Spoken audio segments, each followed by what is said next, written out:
Hello, and welcome to the 2022 Chop Nation Fantasy Football Draft Order Reveal. I'm your commissioner and fellow league manager, Griffin Bell. And to start off tonight's event, we will check in with a couple teams on how they feel they performed last year, along with their expectations heading into the year. Hello, Chop Nation.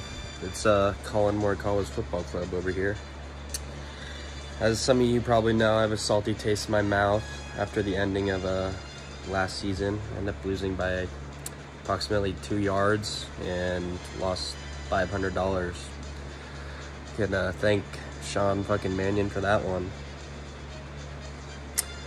This year I'm gonna improve on my running back depth. Had a good piece in Eckler to start with, but some kind of unreliable guys, especially towards the end of the year. Running back room kind of fell apart, and I was struggling at that position, so I'm definitely gonna get better there. My expectations for the year are winning it all, period. I expect to be there. I think I'm pretty much the Asian Nick Saban. Collins Moore College Football Club will be winning the ship this year. For my yes man prediction, I'm predicting Perry. Hello, Commissioner Bowlby. This is Sean, also known as Jonathan Traylor, your reigning champion from last year. Obviously, last year's season went pretty well for me. Walked away with the championship, and I'm looking to do the same thing this year. This year, the main thing I'm looking to improve is to have a deeper bench. I didn't have a very deep bench last year, but I got lucky, didn't have any injuries. But this year I'm gonna make sure that I have a lot of depth on my team, so that if someone goes down, I got some dogs that can step up for me. My expectations for this upcoming year is just to walk away with another championship. Last year I did it. Year one I was right up there. So yeah, I plan on getting another ring. And for yes man predictions, I'm gonna have to go with Joseph Hicks. I think last 2 years he's had a very easy schedule.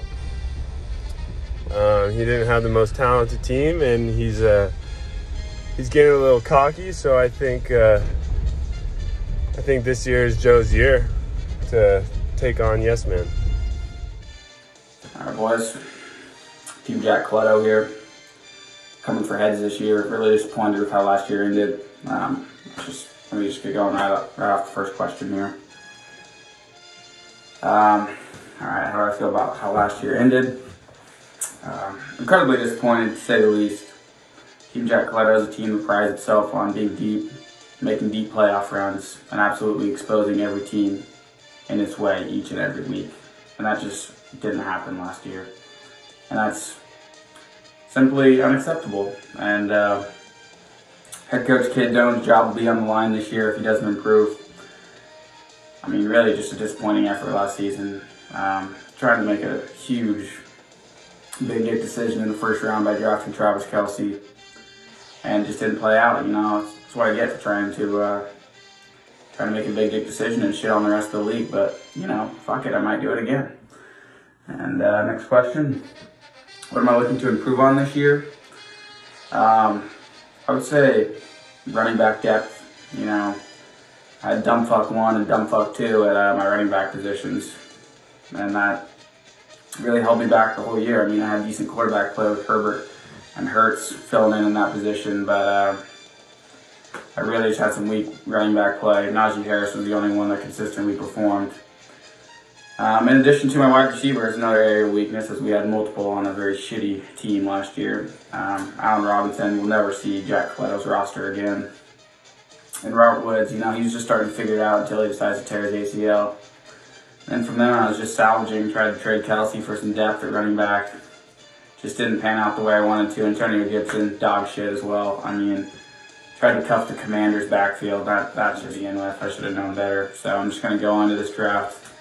Get some proven guys that have a good line, run behind, will get the ball a lot, and also maybe sneak in a few receptions. And so the running back and wide receiver position rooms are something that I really want to hammer in on this year. I feel like the rest of my team performed decently throughout the year. My expectations for this year, I'm excited for this one. I see a big year coming. Can't remember the exact number of games in the season, but I'm going to say I'm going to be at least 5 games over 500, sitting pretty with a top 2 seed going into the playoffs, set myself up with a nice bye. And then from there, really just run over any team in my way. I mean, really not worried. I see some weak opponents in this league, to be honest with you. I feel like I can really expose this year. And I'm looking forward to getting that opportunity. I'm really hoping Commish Bulbs decides to draft a lot of Chargers again this year, because I feel a big letdown coming for the Chargers down south. And as well as Micah, I hope he puts his actions where his words are and drafts Tua, because he says he's going to have a great year. So I'd love to see him put him on his fancy roster, see how that goes for him. If I could throw Tyreek Hill in there too. And then Big Ev, man, he's just a bottom dweller in this league the first 2 years. It's really something that I don't know if it can be fixed at this point. I really see maybe a flaw in his management skills, maybe too many transactions going down throughout the year. Might have to put a limit on that this year. And moving forward to the last question from Team Jack Coletto here. Yes man prediction. Based on the last point, I'm just going to go with Evan. He's been a bottom dweller in this league the last few years. I don't know if Big Ev has the managing abilities to roster a good team to not only make the playoffs, but to avoid last place for the second time in 3 years. I really could see that happening. Then another expectation I see for this year is the big fall down from Joe Dix. I do think that he will stay out of the last place position, but I don't think Joe Dix is here to stay at the top, and I think that will be exposed this year. But my yes man prediction, lock it in with Big Ev, and Jack Coletto looking forward to a big year. Hey Bulbs, I'm out here in Disneyland. So just thoughts on the fantasy season last year. I thought it went okay. It could have went a lot better if Aaron Rodgers didn't score 3 points combined in the first 2 weeks of the season. I would have made the playoffs, probably won the whole thing. Improvements, I think I'm only going to draft running backs this year. My heart can't take the stress of losing all of my running backs every year and then just playing the worst players. And then who is the yes man going to be? I think it might be Nick Miller. I think it's Nick Miller's year. I think he's going to pick Saquon Barkley, and that's going to seal the deal for him, the nail in the coffin. Some interesting takes we had there.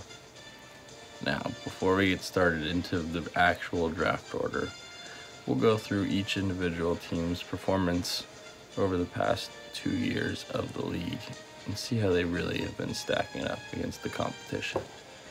Time to hear about the competition. First off, Cade Doan. He's tied for 9th in overall wins for the past 2 years and 6th in points. He is also our Yes Men winner last year. His biggest strength is finding hidden talent such as Michael Pittman or Amon-Ra St. Brown, but his biggest weakness is playing them at the right time. Next we have Roy, who won the 2020 championship the first inaugural season. He is overall tied for 5th in wins and 7th in total points. His biggest strength is playing by the book. His biggest weakness, though, is also playing by the book. Next up, we got Evan Heimmuller, who is tied with Cade for 9th in wins. He also has 9th most points. He is also a Yes Man winner in 2020. His biggest strength, playing the waiver wire. His biggest weakness, injuries. No doubt he's got some of the worst talent in drafting when it comes to injuries. Next up, we got Micah Gibson. Micah is 4th in wins and 4th in total points. His biggest strength is building a winning club. He's been in the playoffs both years. He was the runner-up in 2021. His biggest weakness, Sean Mannion. Next up, we have Griffin Bell, who is tied for 5th in wins and 2nd in points. His biggest strength is he's never satisfied. His biggest weakness is mid-season aggressiveness. He's made a couple really bad trades that have only helped the competition mid-season. Next up, we got Perry Van Houten. Year 1, 5-8 record, not too good. Year 2, 6-8, also not that good. Hasn't made the playoffs yet. His biggest strength is Justin Tucker's leg, making 66-yard field goals for the win. His biggest weakness is scoring points, as he is the last in points scored and 8th in win percentage. Next up, we have Asa Junker, who is 7th in win percentage and 8th in total points. And his biggest strength and biggest weakness is that he's the wild card. You never know who he's going to throw out on the field. Could be a bad thing, could be a good thing. Kind of depends on the week. Next up, we have Nick Miller, who finished 1st in the 1st overall regular season. And he's got an overall win percentage for 3rd and 5th in total points. He's yet to get a playoff win, though. That is his biggest weakness. His biggest strength is getting into his opponent's head, talking trash. Next up, we have Joe Hicks. Joe is 2nd in win percentage and 3rd in total points. He's been a pretty good player for us. His biggest strength is the regular season. His biggest weakness, too cocky. He was the runner-up in the 2020 season. And last but not least, we have Sean Elliott, arguably the best player in the league. He's 1st in win percentage, 1st in total points. He's got a championship under his belt. His biggest strength has been drafting. However, his biggest weakness is he is a Bears fan, and they probably will hold the worst record in the NFL this year. And now, the moment you've all been waiting for. It's time to find out the draft order. I've put ping pong balls inside this tissue box. And we will be drawing from 10 to position 1. With the 10th pick in the 2022 Chop Nation NFL Fantasy Draft, we have Cade Doan, Jack Coletto.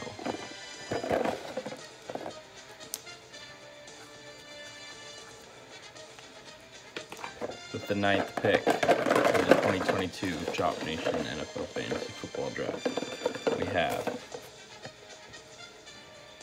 Perry Van Houten and Acid Trip Rogers.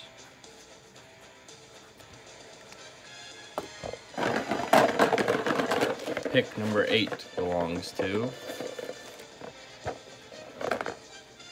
Nick Miller.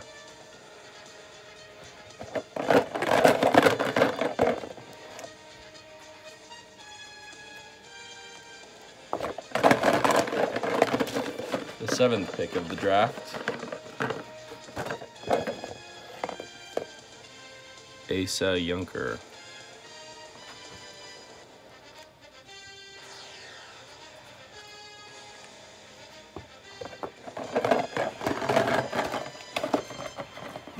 The 6th pick in the 2022 NFL Chop Nation Fantasy Football Draft belongs to Ryan Zen Eddington.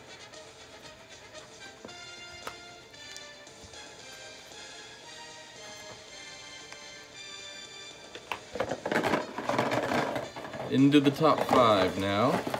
The 5th pick belonging to Griffin Bell.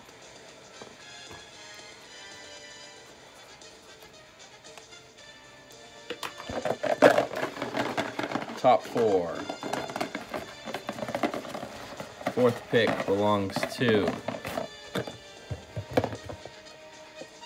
Sean Elliott.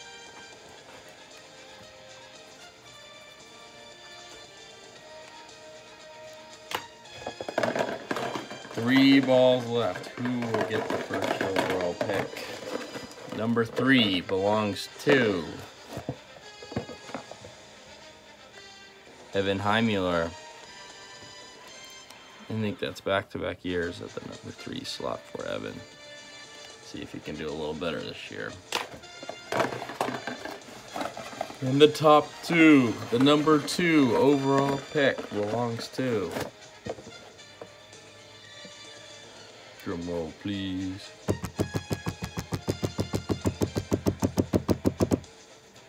Joe Hicks. And that being said, the last ball and the first overall pick belongs to Micah Gibson.